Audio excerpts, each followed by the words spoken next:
The purple one can probably go on top of it. Alright. Oh. I'm actually surprised we all got up. I like all berries. I think the best kind of fruit is like raspberries, blackberries, pomegranates. Yeah, I've done that. Or frozen berries. Or just don't care. Yeah.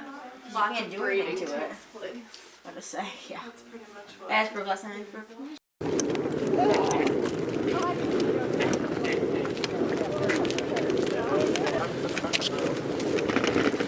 Who needs music when you have? Are you documenting this?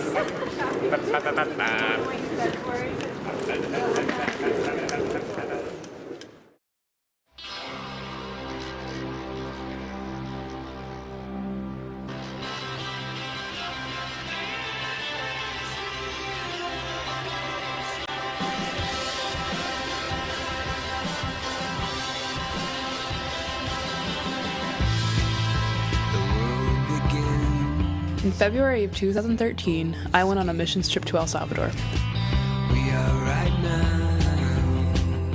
It was a trip that taught me about helping others, how a stranger can be so incredibly thankful even though you don't even know them, and how connected everyone is to another despite the distance, and how impactful one act of kindness or even a smile can be. We could communicate despite the language barrier, experience peace despite the lack of comfort, and most importantly, experience love despite barely knowing one another.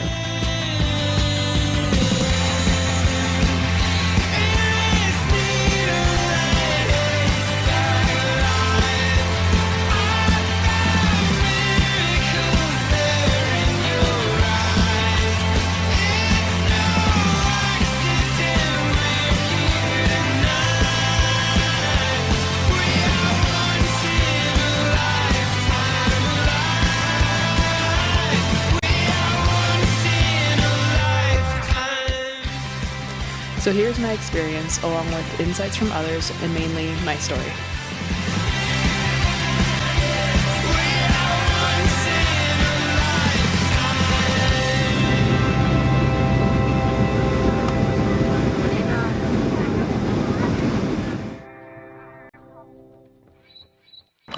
Hi, my name is Mary Benjamin. I'm 17 years old, and in February of 2013, I went on a missions trip to El Salvador.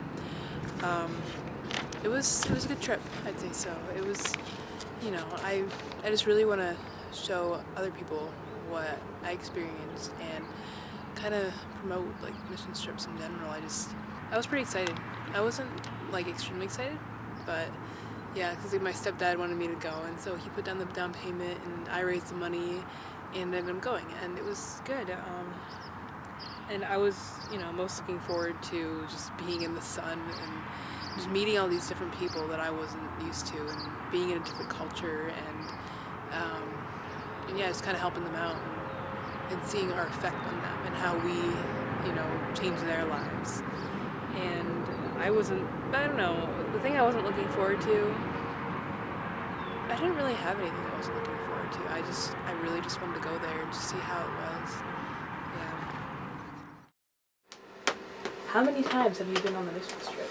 I've been to El Salvador now 9 times. Mm-hmm. Yeah, so I've spent a little over 2 months of my life there. That's awesome. Yeah. Who goes on the trip and how often per year? Typically, we take the main trip in February, and that has grown now to 130 people. We also have a trip in January that sometimes can be a part of that's smaller, and then I've sometimes gone in June when we're working on projects in between the seasons, and that's usually just a handful of us. What is the purpose? There are multiple purposes of this trip. One is obviously to help the community and to be able to bless and give the community here and the people here a chance to have a healthier life. I think it's twofold. One is to give to this community that we've adopted and love, and share our lives with them, and the other is for the high school kids to learn what else is out there besides our Syracuse football we live in. I would say the majority of our hope for this trip and the role of this trip is to give teenagers in America a chance chance to realize that they have the power to change the world, and that they can do it through their actions and to make an impact in their lives so that they will go forth and make a difference. I just think that it's a great experience to, I think we almost get more out of it than the people that we're helping in a way, because we get to learn something and see a different world that we aren't used to, which helps us to be more considerate or more, loving or caring, just anything. I don't know, I kind of feel like when I go back home, I'm thinking that people are going to seem kind of like rich and snobby, even if by our standards they're not, but it's just kind of seem like they are. Yeah. Each trip has a little bit different purpose. The small trips in June or January are planning, the logistical, relationship building, checking up, making sure things are going okay, seeing how our friends are doing. The February is kind of the blowout, and so it's got a ton of purposes. But basically, twofold. The first purpose is for our high school kids to have this incredible experience, to experience another community, another world, to be loved incredibly, to participate with, a different part of the world. Yeah. That's a great question. I've had that question asked to me a lot. People say to me, do you want to live in El Salvador? And I'll say, no. Have you ever been there? It'd be really hard. I have felt that my mission has been to the people in the communities that are similar to where I grew up. And that it is to affect the communities where I live. That does not mean that there wouldn't be a time for me to live in a foreign culture. I probably would be open to it. I enjoy building relationships across cultural lines. But for whatever reason, I've just felt that my calling has been to the people in my own community. What do you think your purpose in life is? My purpose in life?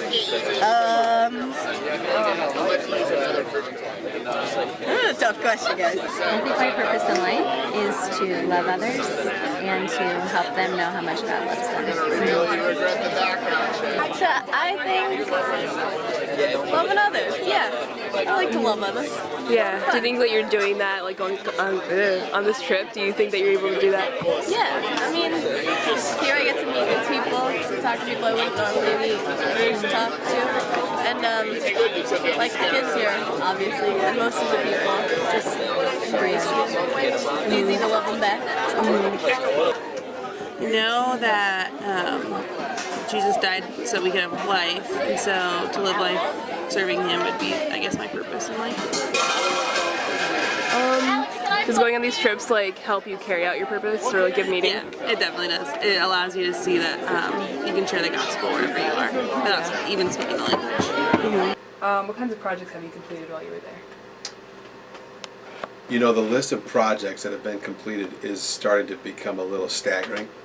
They range from large projects like building an entirely new school building, to building a new chapel building, to helping with large-scale and small-scale irrigation projects. We've brought clean water projects to over 1,000 people or 1,500 people. At the same time, we've also done smaller things like chicken coop projects where families were able to receive chickens, to latrines because they don't have any bathrooms for some of the families, to bicycles for kids to be able to ride to school. And of course, the centerpiece of it all is our clinic. The clinic was where I worked. When we first got there, we sorted through all the medicine, clothing donations, shampoos, conditioners, dental supplies, and more. The clinic is a fantastic asset to the community because for most, this will be the only medical attention they get all year. They line up once a year, wait in line, and then get an interview and are given a number on an index card. Each family gets a card. Some people try to go back again to get more stuff. The clothing donations very quickly disappeared. We tried to control it, but they swarmed and stole, taking more than their share. Maybe there's a survival of the fittest in the community, or maybe they just don't know the next time they'll get a pair of shoes or a dress for their growing child. When we first came down, we thought we would build a few things for them and improve the quality of their life that way. And actually, aside of the trip, a doctor came with us just because his son was coming. And he said, if you really want to help these people, you'll have to put in clean water. And he used to, as he examined the kids and the people, when he would put a stethoscope to their stomach, you could hear the worms and how unhealthy they were. And so that first year, it was the teenagers that came back and said, we have to get them clean water. We said, all right, you do the research and find out who can put a well there, and we'll do it. And they did. They found out all the information, got all the contacts, they raised the money, and we put in 2 wells.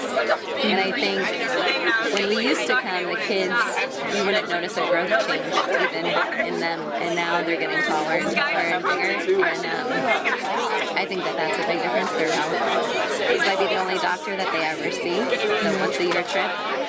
Yeah, the clinic is really a centerpiece. I mean, what we've learned in terms of development in a community like this is that without clean water and access to medicine, there's really no sense trying to improve the economy or the education, because the clean water is the #1 issue. Yeah. What do you think there, or where do you think we would be, or they would be, without us being there? When we first went to Rancho Grande, the children were sick or sickly. They had very low energy. They were lethargic. Their stomachs were bloated with worms. The spirit of the adults and parents was upbeat in the sense that they were hopeful, but they didn't have any real reason for hope. They looked at their kids and thought there is no other opportunity for them other to be in the same position that we are in. And so one friend when I was there this February said to me, "You've got to remember that when you first came that these villages were ghost towns. There was no hope for our people here."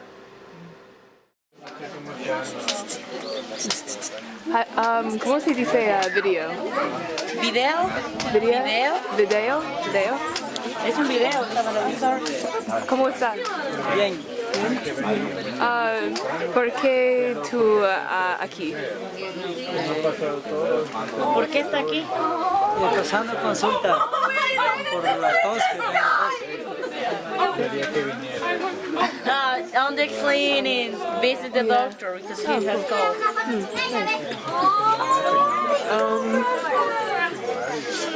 Are you happy that we're here? ¿Está feliz de estar aquí? ¿Por la ayuda? Yeah. Do you wait like a long time for us to come here? Espero ha venido desde muy lejos para llegar aquí. No, de aquí cerca. O ha esperado bastante tiempo. Esperó bastante tiempo para poder venir. Sí. Long time. Yeah. And then there was this one lady, and this really old lady, and I think it was maybe her granddaughter. Nobody wanted to take care of this girl because of how she was. She was in this wheelchair and just so, stuck to that wheelchair.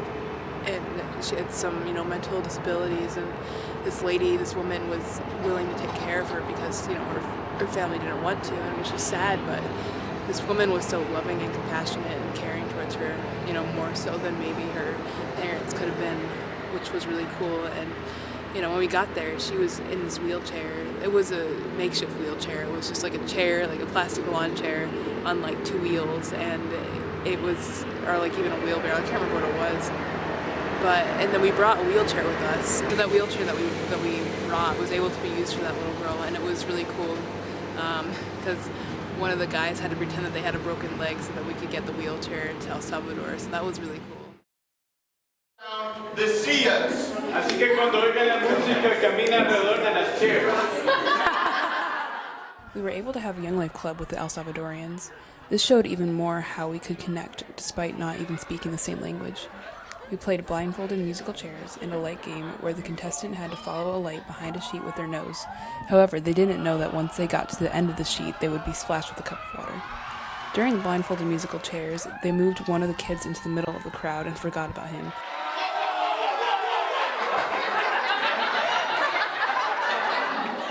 So one of the leaders had to go out in the crowd and grab him.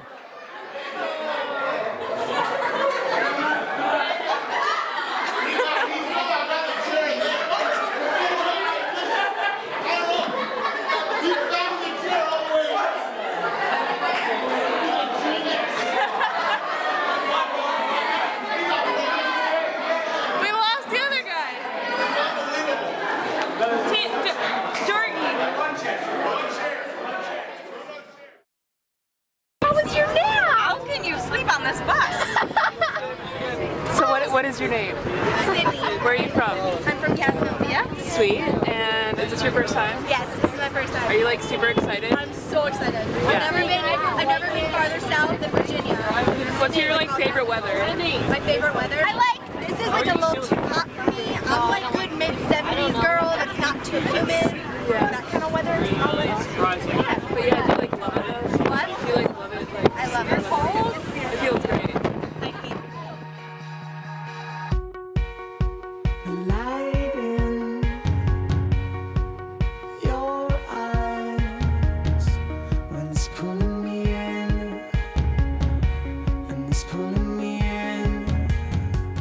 We even had a chance to play soccer with the El Salvadorians. Of course we lost, but it was a fun experience.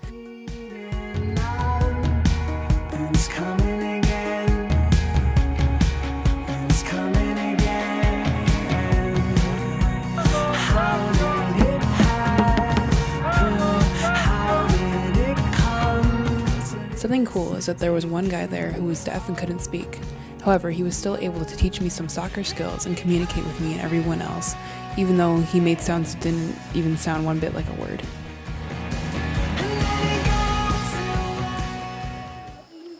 Tienen Biblia, los que tengan me acompañan. If you have a Bible, you can accompany me. En el Evangelio de Filipenses, in the letter to the Philippians, en el capítulo 1, in chapter 1, y en el versículo 3 precisamente, in verse 3. Dice el Señor en su palabra, doy gracias a mi Dios. Doy gracias a mi Dios siempre que me acuerdo de vosotros. It says, I thank my God upon every remembrance of you. Siempre en todas mis oraciones, rogando con gozo por todos vosotros. Always in every prayer of mine for you, all making requests with joy.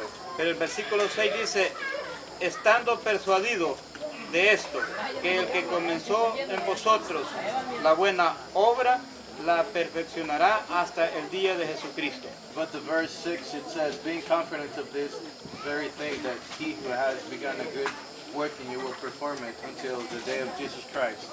Desde el primer día que yo conocí al primer grupo, since the very first day that I met this group, en el 2006, in 2006, desde ese día en mi corazón todos ustedes están en mis oraciones. From that day in my heart you're in all my prayers. Y cada año que pasa, cada vez que me acuerdo de ustedes, yo doy gracias a Dios por ustedes. And every year that goes by, when I remember, I thank God for you.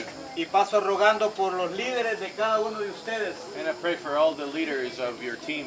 Para que Dios ponga gracia en ellos. So that God can put grace in you. Y que ustedes puedan ver reflejado en el rostro de sus líderes. And so that you can see in your leaders' face. A un buen amigo que los va a conducir a los pies de Cristo. A good friend that will lead you to Jesus Christ. Este día hemos estado con Nathan y los demás líderes. Today we've been with the leaders, Nathan too. Visitando una comunidad nueva. We visited a new community. She said that Jesus would tell us to enjoy the people that we are with and around, and to ignore the distractions of technology, the pace of our lives, and really just enjoy the blessings of those who we're with. Y es motivo de regocijo para nosotros. And it's a reason of joy. Just being able to communicate with people who we don't speak the same language with is something really amazing. Because like we all come down here thinking that the language barrier is going to be something that it's going to be really hard to process and not really be able to understand them. But through our work and not necessarily knowing everything that they say, it's amazing what we can get done through the power of God.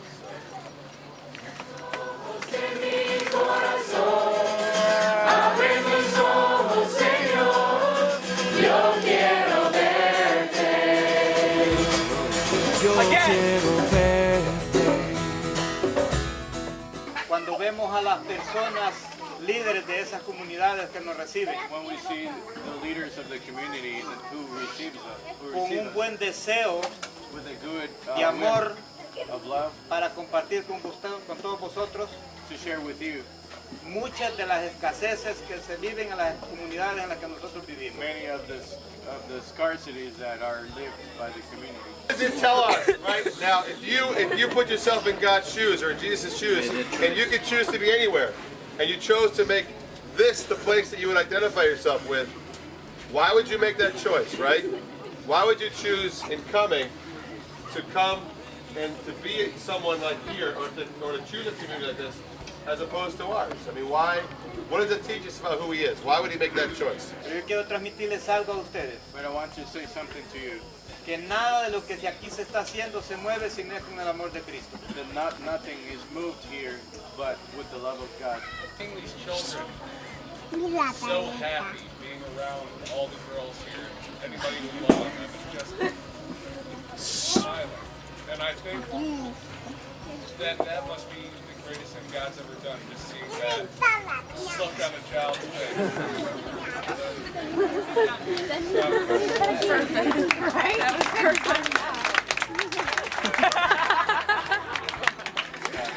Porque el propósito de esta reunión, because the purpose of this gathering, y el propósito de que Dios los haya traído a este lugar, and the purpose that God has brought you to this place, es para que ustedes conozcan el verdadero sentir, so that you know the real feeling del amor of the love para el prójimo, towards your neighbor. Para to see the joy on the children's faces and their gratitude.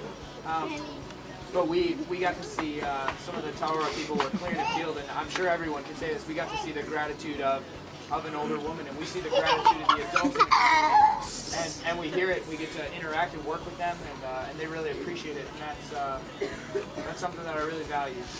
The time that we got to spend with the adults in the community.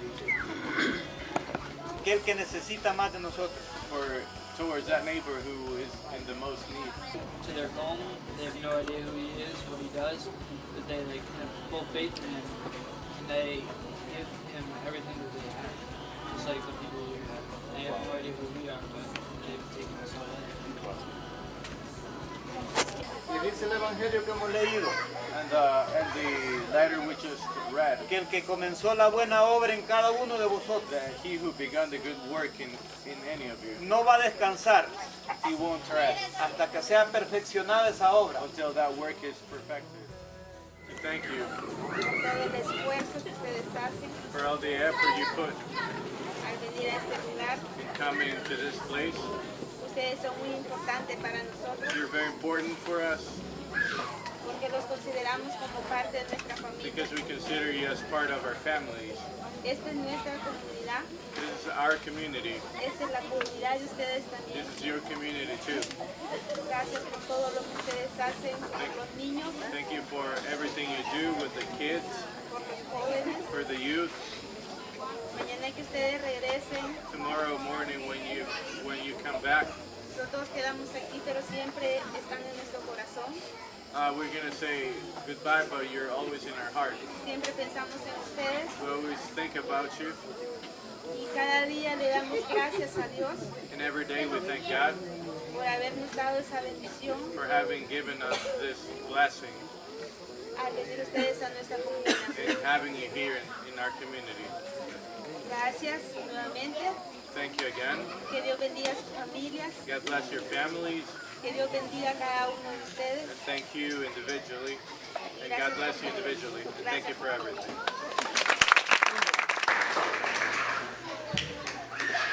I just want to say that you've truly shown us what we've forgotten back at home because of our society that I was going to force into this. I know one thing that I've forgotten back home is the beauty of personal relationship between people. Yo sé que hay una cosa que he olvidado en mi casa o en mi ciudad es de las relaciones, la belleza que hay en las relaciones entre personas. And the most incredible thing about coming down here for a second year is rediscovering what it truly means to love other people and my relationship with God. Y lo que he descubierto al venir a estos viajes, mi segundo viaje, es descubrir lo que significa tener una relación con las otras personas y con Dios. And I think that I speak for all of us when I say that you've helped us out so much and just rediscovering that as well. And if I don't return, I just want to say I love all of you and I'll miss you, and that's all. Y quiero que hablo por todos los demás que nosotros los queremos mucho y nos han ayudado a nosotros también bastante, así que los voy a extrañar mucho.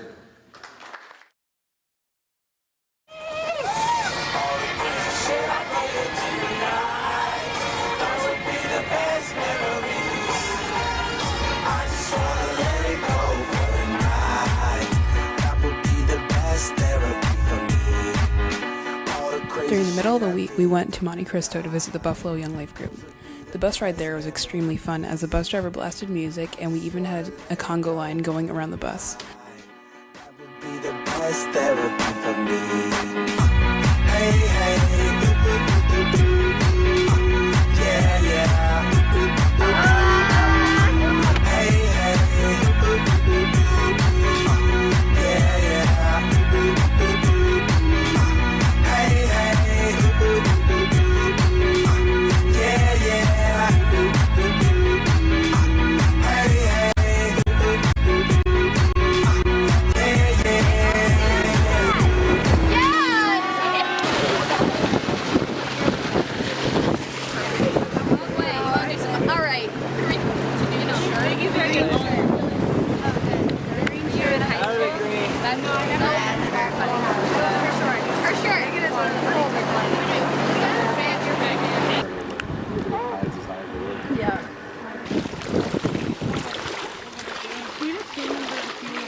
However, my favorite part about going to Monte Cristo was that I was able to see one of my young life leaders who moved to Buffalo while I moved to Syracuse. I had a funny feeling she'd be there, so I started asking around for her.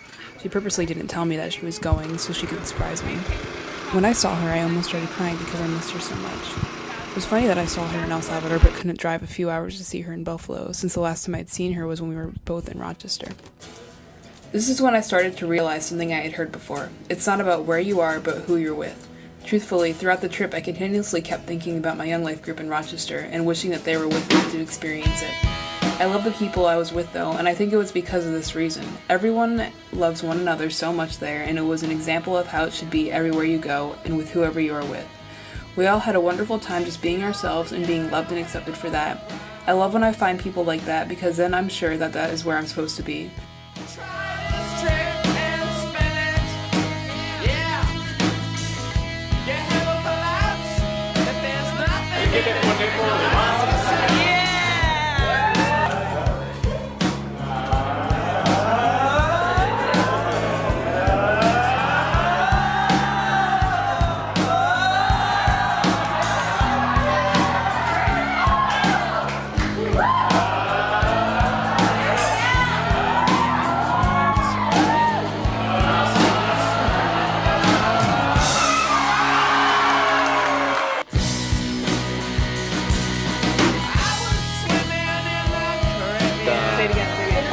Pusa.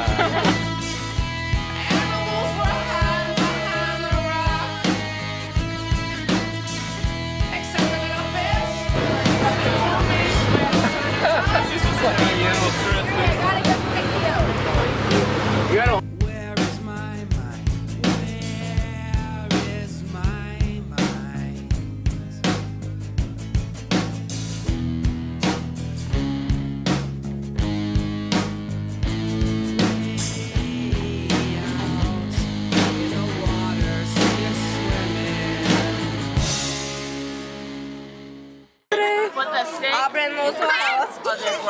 I kid you not. I ate like 3 pieces last year. He's like, no. Hola. Oh my god, it's so delicious.